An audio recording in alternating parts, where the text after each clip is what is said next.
Dandavat pranams. Hare Krishna Prabhuji, pranams. We'll start. Hare Krishna, Dandavat pranam. Hare Krishna Prabhuji. Om Namo Bhagavate Vasudevaya.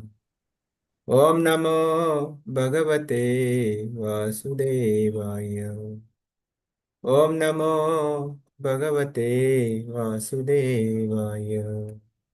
Narayanam Namaskrityam Naram Chaiva Narottamam Devim Saraswatim Vyasam Tato Jayamudiret Nashtaprayeshu Bhadreshu Nityam Bhagavata Sevaya Bhagavate Uttamasloke Bhaktir Bhavati Naishtaki Mukam Karoti Vachalam Pangum Langhayate Girim Yatkripa Tamaham Vande Shri Guru Dinatarinam Chaitanyamishwaram Om Jnanatimirandasya ज्ञानाञ्जनाशलाकया चक्षुरुं मिलितं येन तस्मै श्रीगुरुवे नमः नमः ॐ विष्णुपादाय कृष्णपृष्ठाय भूतले श्रीमते भक्तिवेदान्त स्वामिनिति नामिने नमस्ते सरस्वते देवे गौरवाणी प्रचारिणे निर्विशेषशून्यवादी पाश्चात्यदेशतारिणे जय श्री कृष्ण चैतन्य प्रभु नित्यानंद श्री अद्वैत गदाधर शिवासादि गौर भक्त वृंद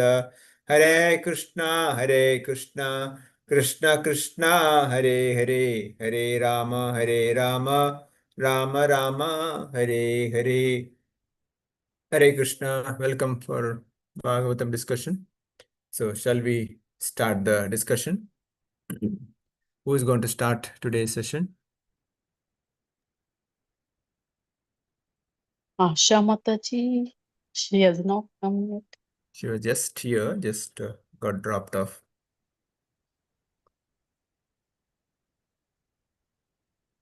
Supriya Mataji, welcome.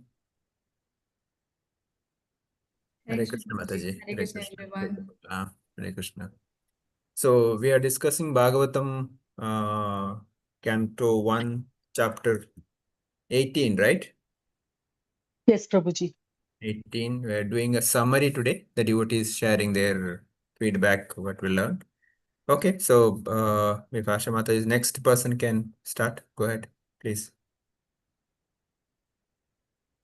Who is the next lot? Varsha Mataji. Mine are from 11 Mataji. 11 to Then 15. Archana Mataji. Archana Mataji, she also didn't come. Archana Mataji. Hello. Hare Ah, Krishna Archana. Prabhuji. I have come. Yes, Yeah, Mataji. you have joined. Pranam Good, good, Prabhuji. good. Pranam. It's Yes, my Mataji. turn now. Sorry. Prabhuji, Asha Mataji has come. Asha Mataji, are you ready?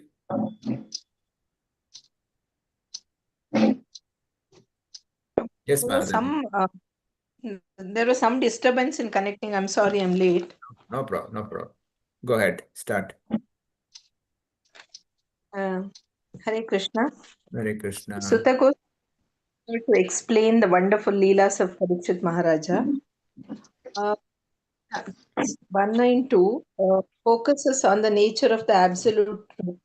Krishna is the source of everything and ultimate object of worship.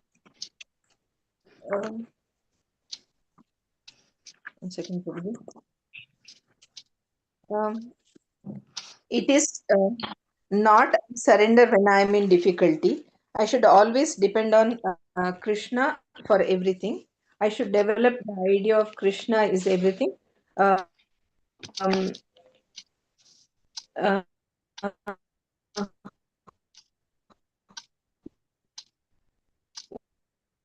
think your internet is weak.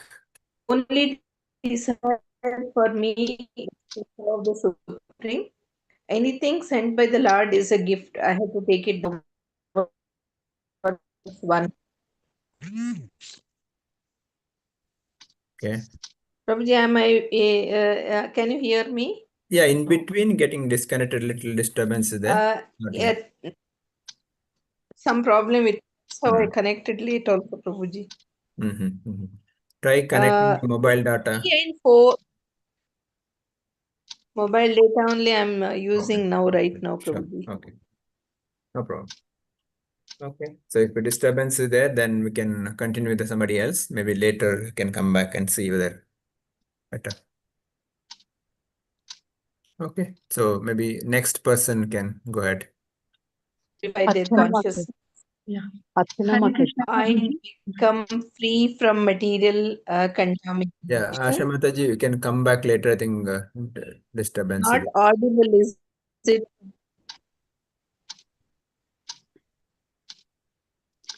Yeah. Yeah, Hare Krishna Prabhuji. Hare Hare Krishna. Krishna Mataji. Yeah. Yeah. This Canto 1, Chapter 18, text from text 6 to 10. I just consolidated it. Om Namo Bhagavate Vasudevaya. The sixth verse, it says that the personality of Kali, who promotes all kinds of irreligious activities, came into the world the very day and the moment the personality of Godhead, Lord Krishna, left this earth. Then personality of Godhead and his holy name are one and the same. Personality of Kali wasn't able to enter earth due to the presence of Lord.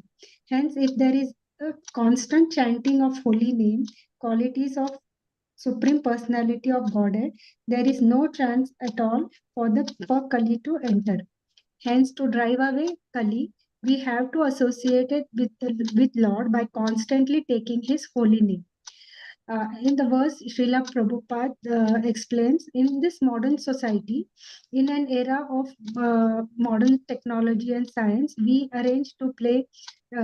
we can arrange to play the transcendental sound by resounding the holy name, fame and activities of the Lord, then there will be a religion, then the religion will be re-established. Nothing is bad if properly used for the service of the Lord. Then in verse 7, it is explained that Maharaj Parikshit accepts only the essence of a flower. He knew that in the age of Kali, auspicious things produce good effects immediately, and inauspicious acts must be actually performed to render effect. So he was never envious of personality of Kali. Age of Kali is also called as fallen age. Lord has given some facility to the living beings. He does not become, the living being does not become a victim of a sinful act until the act is actually performed. Wherein other ages, simply by thinking of performing a sinful act, one used to become a victim of that act. Then Maharaj Parikshit wasn't envious of the personality of Kali because he didn't give any chance to perform any sinful act.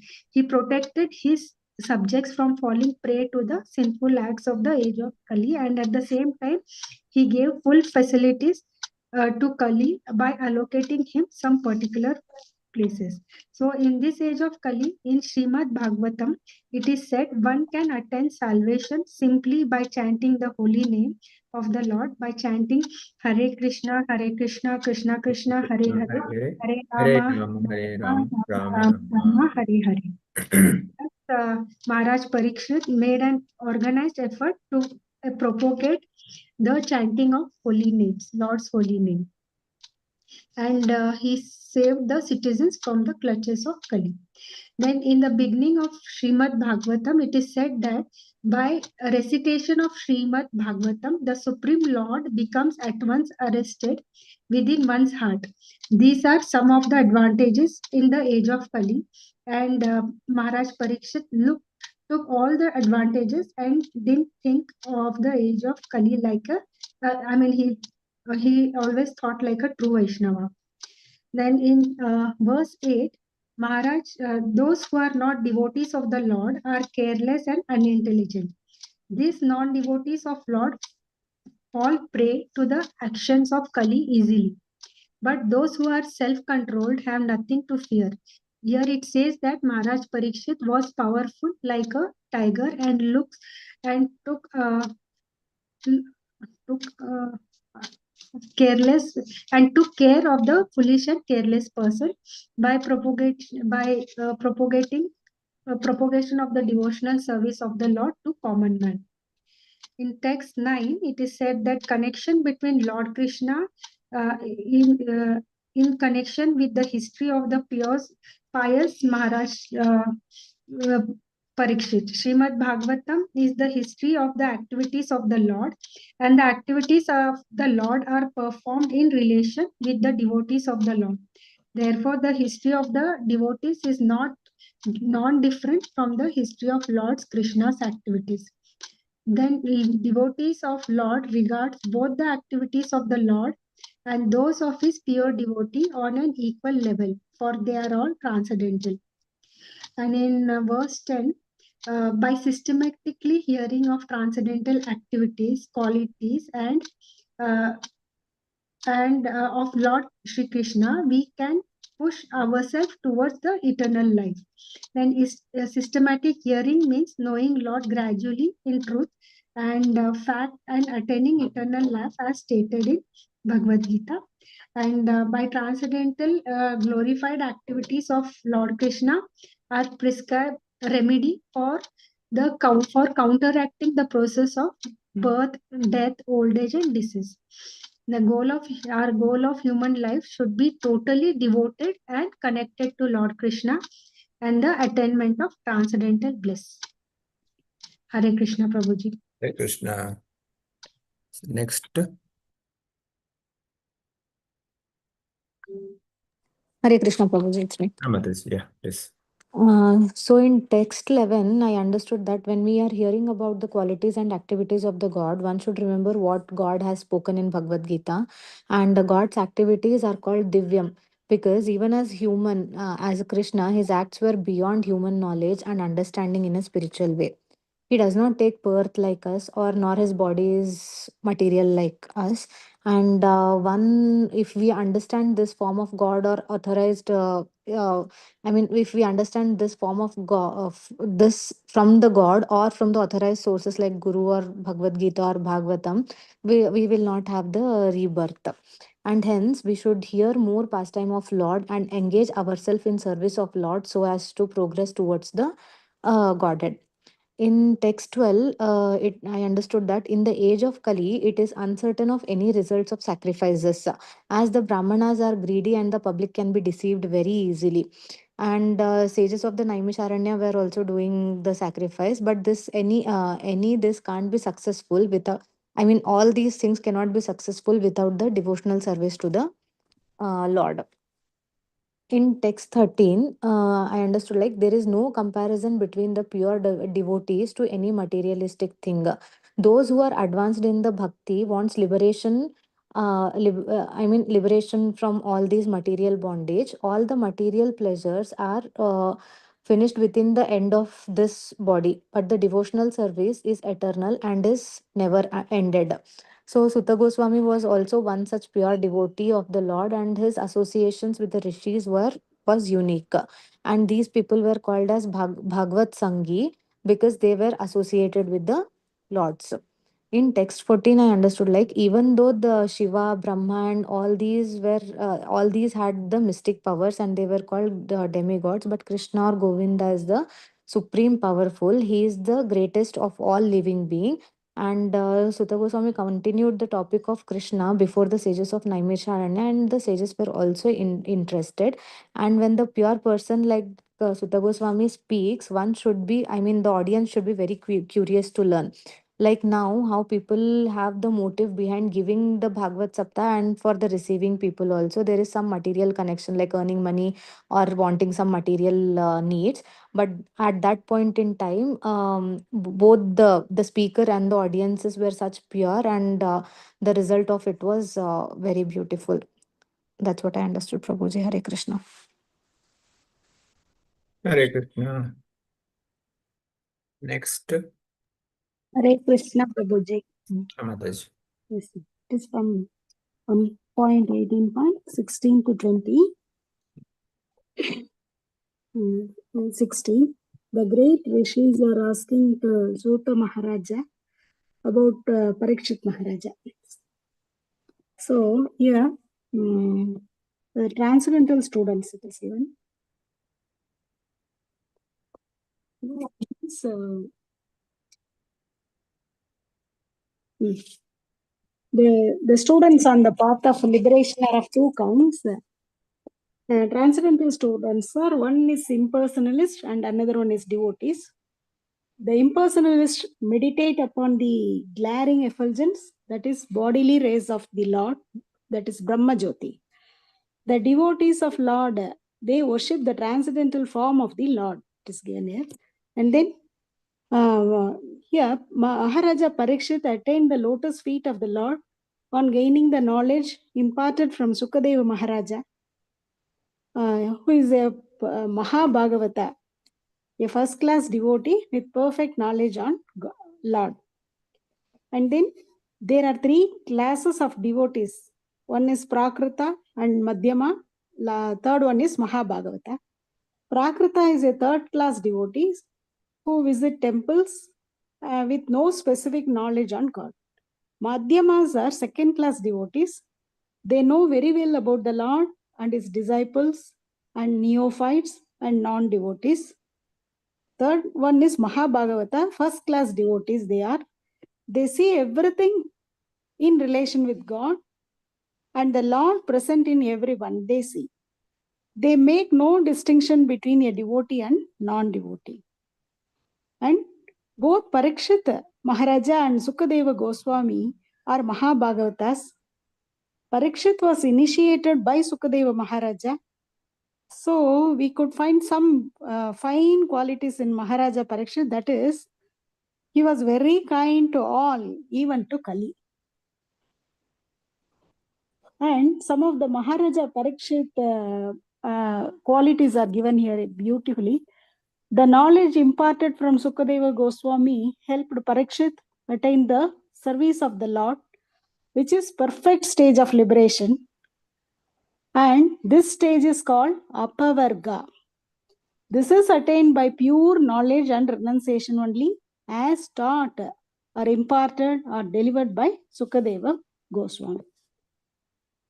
Text 17 is the narrations of the Lord spoken to Maharaja Parikshit is nothing but Srimad Bhagavatam. It is very dear to the pure devotees.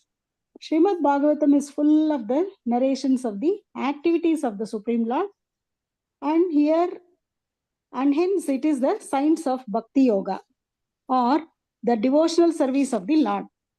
Hence it is Para or Supreme, that is enriched with devotional service of the Lord. Text 18.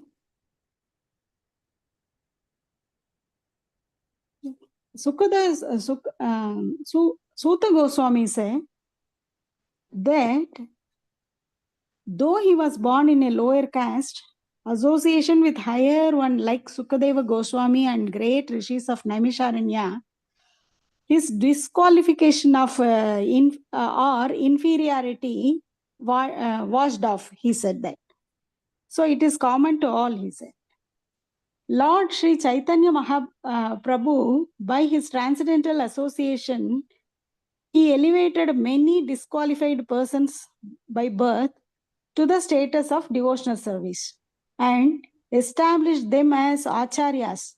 He said that if one is conversant with this science of Krishna, he could be accepted as acharya, he said. Transcendental science or the science of Krishna has to be learned from authorities, and if one preaches this science, he becomes more qualified. Suta Goswami learned from Sukadeva Goswami, and Naimisharanya's rishis learned from Suta Goswami about this science. So it proves that there is no bar of caste, nothing is there in those times. Sri Chaitanya Mahaprabhu elevated Thakura Haridasa to Namacharya, also given here. The example is, one more example is this. And then the power of the devotees is such a large one, we can't imagine that, the power of the devotees. One can become pure after taking bath in Ganges, it is said always. But being seen by a great devotee of the Lord can purify a degraded soul, and so association, satsanga, only will lift up the fallen souls. So association and reading Bhagavatam is the only solace for us. Text 19. Srimad Bhagavatam asserts that one who chants the holy name of the Lord under the direction of a pure devotee can become free of all clutches. We should not commit any offense while chanting the holy name. Chanting under the direction of pure devotee is offenseless chanting. It is transcendental if it purifies us one from his previous sins. If it is so, it is transcendental. That chanting is transcendental. It purifies one from his previous sins also.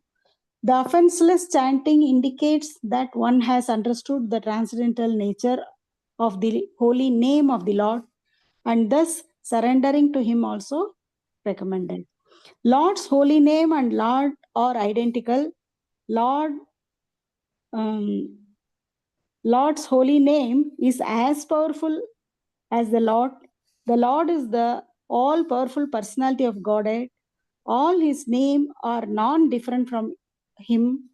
One who surrenders to him is protected by him always. Last one, text 20. The Lord is unlimited. He is Parameshwara. He is Parabrahma. He is unlimited. No one is equal to him. No one can speak of him adequately. He has unlimited potencies. Precision means the Lord. Krishna is the precision always. God is full in himself. He had nothing to accept from anyone, anything. Demigods and the mother of fortune all are under the Lord only. He is complete in everything. He is independent. He is perfection personified. So he is Yogeshwara. That's all, Prabhuji. Hare Krishna. Hare Krishna. Thank you, Mataji. Okay, next. Hare Krishna Prabhuji, pranams. Pranam, Mataji. Om Namo Bhagavate Vasudevaya. From slokas 21 to 25. Here, sloka 21 says that Lord is one without a second. He expands himself in many ways, and his expansions are limitless. This is confirmed in the Vedas also. These Vedas have come from Lord only. Even the chief of demigods like Lord Brahma and Lord Shiva are not equal to the Lord Vishnu, the Supreme Personality of Godhead. So what to speak of living entities like us? Even the goddess of fortune, Lakshmi Devi, Lord Brahma and Shiva are all in the service of the Supreme Lord. They are expansions of Supreme Lord. They are 4 sects of worshipful devotees of the Lord. And the chief among them are the Brahma Sampradaya, Rudra Sampradaya, and Sri Sampradaya, descending directly from Brahma, Shiva, and Lakshmi ji. There is another Sampradaya, that is Kumara Sampradaya, descending from Sanat Kumaras. They are all engaged in the transcendental loving service of the Lord and prove Lord Krishna Mukunda is the Supreme Personality of Godhead, and nobody is equal or greater than him. So text 22nd, sloka 22nd is self-controlled persons. That means people who are not attached to the material attachments like sense enjoyment. They leave gross body and subtle mind and go away to attain highest perfection and attain Supreme Lord Sri Krishna. Their senses are always engaged in the transcendental loving service of the Lord. This perfectional stage is called Bhakti Yoga. So those who are attached to the means of Bhakti Yoga can all of a sudden, they give up their homely or bodily attachment for the service of the Lord. At this stage is called Paramahamsa stage. Here, Srila Prabhupada gives very good example. Hamsas or swans take only milk out of the mixture of water and milk. Similarly, those who accept the service of the Lord instead of the Maya service are called the Paramahamsas. This is the highest perfectional stage in the Bhakti Yoga.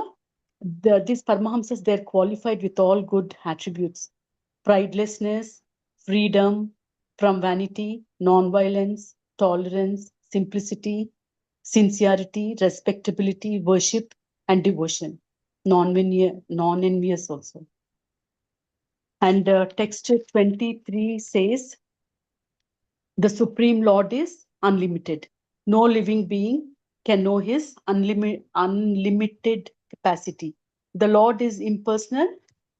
By this feature, he is all-pervading Brahman. He is localized. By this feature, he is present in everyone's heart as the super soul, supreme soul. And by his personal feature, he is object of transcendental loving service by his fortunate associates, the pure devotees. The pastimes of Lord is in different features can only understood that too partially by the great learned devotees. The Lord himself can describe himself, nobody else. 20,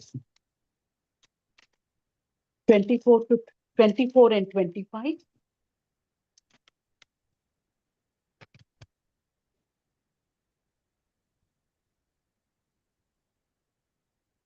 Maharaja Parikshit was a pure devotee of the Lord, and there was no reason for him to become extremely fatigued, hungry, and thirsty, because a devotee of the Lord, he never becomes disturbed by such bodily demands. This is by the desire of the Lord, a situation was created for his renunciation of worldly activities. One has to give up all attachments for worldly relations before one is able to go back to Godhead. Sometimes the Lord creates an awkward situation. Maharaja Parikshit was to become medium for the revelation of Srimad Bhagavatam by Lord Krishna. And his grandfather Arjuna was the medium for Bhagavad Gita. Thank you, Prabhuji. Hare Krishna. Thank you. One more devotee you can do it today. Balance maybe you can do. Okay, Prabhuji. It's my turn. Text 26 to text 30. Om Namo Bhagavate Vasudevaya. Srila Prabhupada ki jai. If any mistakes, kindly guide. For text 26, it is told here that the Muni was completely in a trance because he had gone into a full concentration on the when he was meditating. He was fully focused and meditating with full concentration. So all the Muni sense organs, breath, and intelligence were in meditation when Maharaja Parikshit entered into his ashram. So here and in text 27, we are told that the sage was in meditation covered by the skin of a stag, and he had his hair scattered all over him.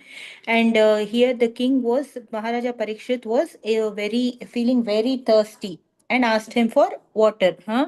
So here it shows that Lord Krishna made such a situation for Maharaja Parikshit that he went towards the sage's ashram and asked him for water.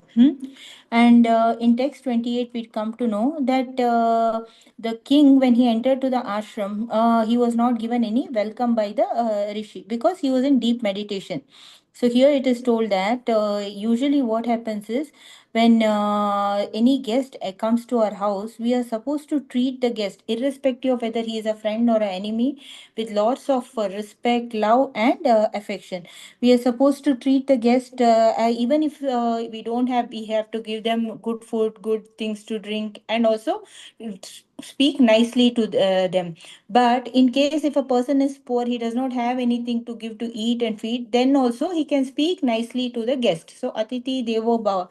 But here what happens is the even enemies like Maharaja Jarasandha, when Krishna and Bhima came over there to his kingdom, he treated them well, although he knew that Krishna was his very strong enemy and all those stuff.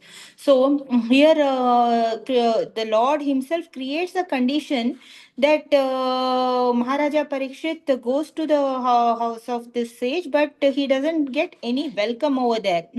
So we should always consider that if somebody insults us or does anything, we should not take it personally. "Arey, that guy has insulted me. I will take revenge. Next time I will see to it that when he comes to my house, I will also not give him anything." We should take this as a will of the Lord, and we should tolerate it. We should not take it as an insult.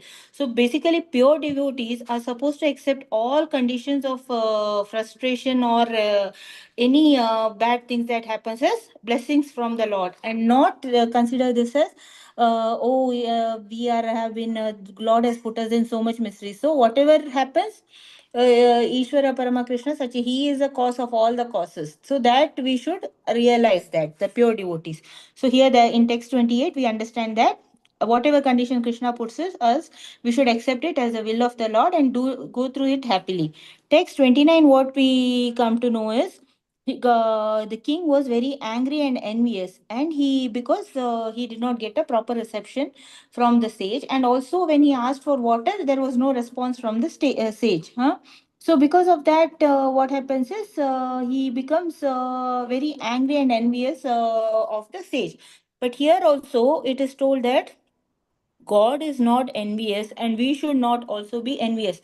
Like there are six vices they call as lust, anger, greed, jealousy, and ego. All these six vices we should never have. Even if we have, we should offer it at the lotus feet of the Lord, because God is never envious of any person, and He. Here, what it is told that the king has the right to punish his subjects if they don't treat him well, but here, only thing is the God made the situation in such a way that the king becomes envious, and he does get angry on the sage, and he does some mistake, and then we can get the nectar of Srimad Bhagavatam, so that we get to know about Srimad Bhagavatam. Text 30. What happens is, while leaving, the king was so insulted, he picked up a lifeless snake and angrily placed it on the shoulder of the sage, and then he returned to his palace. Usually, in Maharaja Parikshit is such a knowledgeable king, and he is a true Kshatriya. He never does anything according to which is not proper. But here, the Lord had willed him in such a way that he does such a thing, because he knows everything is pervaded by the Lord, and he is a very pure devotee of the Lord. But he did such a mistake, so that God had made the situation in such a way he does this, and then he will be cursed by his son, and then in the future things will learn that we come to know about Srimad Bhagavatam. So we should always follow a non-envious route and non-anger route. And the first three things which we understand is, whenever any guest comes, whether he's an enemy or a friend, we have to treat him well. Second, we have to understand this, that whatever situation we are put in, it is according to the will of the Supreme Lord, and we should not get frustrated or angry.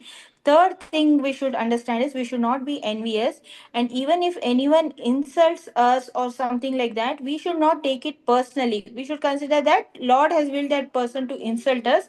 Although we might feel bad, but if we feel bad, we can offer it as our insult to the lotus feet of the Lord. So these three things, from these five shlokas, the main gist is that, Prabhuji. Hare Krishna. Thank you. Hare Krishna. Thank you, Mataji. I think balance duties we can do it tomorrow. It's already 9:30. So maybe Sridevi Mataji, you can allocate next slokas to Supriya Mataji also. She'll also be able to share. Maybe This summary, Prabhuji? No. Next chapter. Next chapter. Okay. Yeah, summary, let's Supriya finish Mataji. it. Tomorrow, balance devotees can finish it. And after that, Supriya Mataji, yeah, she has just joined. Okay, So Prabhuji. they were there in Dubai. They came back to Bangalore now. So they are there. Sure, Prabhuji. Okay. And tomorrow we have a 7:30 to 8:30. We have a session by His Grace Vigna Nashana Govindamar Prabhuji about my app Sadhana app, my Sadhana app. So I just send it to a group. It's online. Devotees can join, so we can participate in that. Okay. And as usual, 9 o'clock we'll do Bhagavatam. Anybody, any comments, anything want to share before we end? Thank you very much, Prabhuji, because of you only we are in this satsanga, Prabhuji. Each and every line of Prabhupada, it is amazing, Prabhuji. Once again, I thank you very much for Prabhupada's adding me. mercy. Yes. And also today your respect also increased, Prabhuji. Like this was my first reading, and just reading 4 shloka and understanding it and explaining it was very tough. And you do it daily, and how much effort you also put in explaining it to us, Prabhuji. Thank you. Thank you. Thank you so much. Okay. Anybody else? Supriya Mataji, want to say anything? Your first experience here in the Bangalore people. Actually, Prabhuji, my first experience taking this class is Srimad Bhagavatam. This is my first class, actually.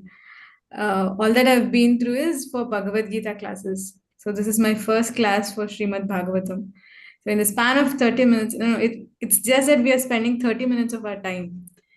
But the knowledge that we are getting and the inspiration from you is like huge. And thank you so much for the opportunity. And thank you, everyone. Everyone narrated very well. Thank you so much. So there are a few more devotees, few more slokas. We'll continue tomorrow. We'll stop here. Vancha kalpatarubhyasya kripa sindhubhyevacha patitana pavanebhyo vaishnavebhyo namo ananta koti vaishnav vrinda ki jai grantara Srimad Bhagavatam ki jai Srila Prabhupada ki jai Samaveta Bhakta Vrinda ki jai. See you tomorrow. Prashad Prabhuji class ki jai.